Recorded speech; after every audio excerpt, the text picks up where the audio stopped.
कांग्रेस और सर जिस तरीके से पिछले कुछ दिनों के अरे उनका अंदर कहना मुझे जवाब क्या पूछते, उन्हीं से पूछो ना। मेरा कहना क्या है ये बात करो। हाँ। सर लेकिन जिस तरीके से नेताओं का इधर से उधर आना जाना है, उससे क्या प्रभाव पड़ेगा आपको लगता है इस इलेक्शन? हमारे इस चुनाव में कहीं किसी प्रकार का कोई प्रभाव पड़ना नहीं है। भारतीय जनता पार्टी का वोटर एक जिसको कहना चाहिए कि विचारधारा से ओतप्रोत वोटर ज्यादातर जो हमारी विचारधारा को समझते हैं, हमारे काम करने का तरीके को समझते हैं, मोदी जी की जो उपलब्धियां हैं देश भर में उसको समझते हैं, हरियाणा की उपलब्धियां जैसे जीवन हमने सरल किया है आम जनता उसको समझती है, तो इस नाते से भारतीय जनता पार्टी के साथ जनता जुड़ी हुई है। सुबह 7 का वक्त है, आप सबसे अर्ली वोटर्स है, क्या संदेश देंगे वोटर्स को? मैं तो लगातार जब मैंने यहाँ वोट डाला है, मैं पहला ही वोटर बनकर डालता रहा हूँ। आगे ये मेरा दायित्व। पहले ही आ गए तो एक बड़ा संदेश गया है जनता के पास। बात है ना कि सबको मैं कहना चाहूंगा कि समय पर वोट डालना बहुत आवश्यक है और वोट डाल करके निश्चिंत होकर अपने काम नाम में जाएं, और बल्कि हमारे जो कार्यकर्ता है वो बाकी जो वोटर्स अभी नहीं आए हैं उनको भी ला करके वोट डलवाने का काम।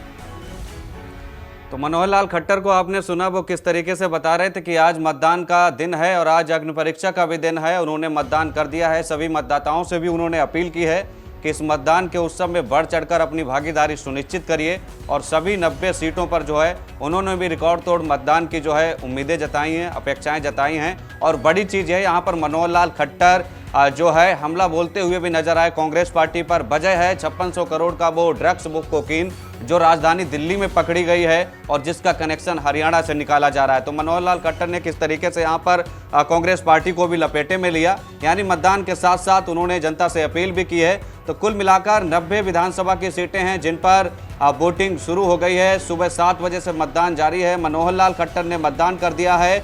2 करोड़ 3 लाख मतदाता जो हैं वो आज भाग्य विधाता बनेंगे 1031 प्रत्याशियों का, जिनकी आज साख दांव पर लगी है। बड़े बड़े दिग्गज जो हैं चुनावी मैदान में हैं, चाहे लाडवा से मौजूदा मुख्यमंत्री नायाब सिंह सैनी हो, या फिर गढ़ी सांपला किलोई से जो है नेता प्रतिपक्ष भूपेंद्र सिंह हुड्डा हो, या फिर विनेश फोगाट हो जो पहली बार चुनाव के रण में नजर आ रही हैं। तो इस तरीके से अभय चौटाला, दुष्यंत चौटाला या रणदीप सुरजेवाला के बेटे, तमाम ऐसे दिग्गज जो हैं वो आज चुनावी मैदान में हैं। उनकी भी प्रतिष्ठा का दिन है और उनकी भी आज साख दांव पर है किस तरीके से जो है मतदान होगा। और 8 तारीख को जो है 8 अक्टूबर को चुनावी परिणाम सामने आना है।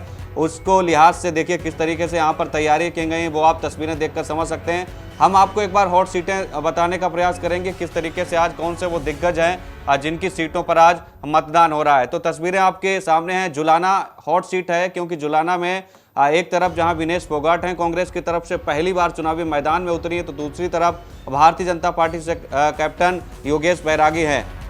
इसके अलावा कई ऐसी हॉट सीटें हैं जिनका हम लगातार जिक्र कर रहे हैं। ऊचान कला, यहाँ से दुष्यंत चौटाला जो है चुनावी मैदान में हैं, जेजेपी के मुखिया हैं और वो किस तरीके से फिर से चुनाव मैदान में उतरे हैं। कलायत से जो है अनुराग ढांडा आम आदमी पार्टी से, बीजेपी से कमलेश ढांडा। इसके अलावा जो है अगर मैं गढ़ी सांपला किलोई की बात करूं तो मंजू हुड्डा, यहां पर भूपेंद्र सिंह हुड्डा जो कांग्रेस के हैं नेता प्रतिपक्ष हैं, भी हरियाणा विधानसभा में उनको टक्कर देती हुई नजर आएंगी। इसके बाद एलनाबाद से जो है अभय चौटाला इनेलो के मुखिया, उनकी भी प्रतिष्ठा दांव पर है। जुलाना का हम जिक्र कर रहे थे, यहाँ पर पहलवान वर्सेज पहलवान की लड़ाई देखने को मिलेगी। हालांकि बीजेपी से कैप्टन योगेश बैरागी भी त्रिकोणीय मुकाबला बनाने की कह सकते हैं पंक्ति में नजर आ रहे हैं। इसके अलावा लाडवा की बात करें तो मेवा सिंह कांग्रेस पार्टी के उम्मीदवार हैं और भारतीय जनता पार्टी की तरफ से नायाब सिंह सैनी जो भी मुख्यमंत्री हैं वो चुनावी मैदान में हैं। अंबाला कैंट 6 बार के विधायक अनिल विज जो है फिर से चुनावी मैदान में हैं। इसके अलावा परिमल परी कांग्रेस पार्टी के प्रत्याशी हैं। चित्रा सरवारा आम आदमी पार्टी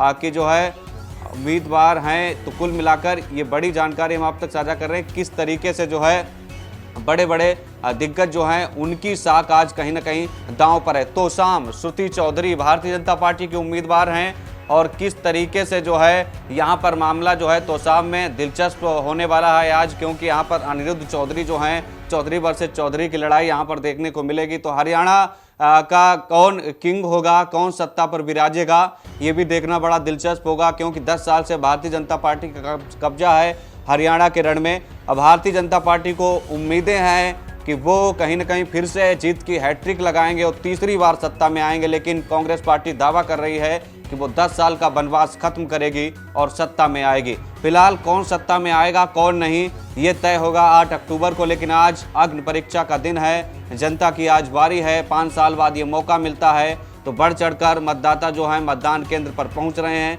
और अपनी भागीदारी सुनिश्चित कर रहे हैं।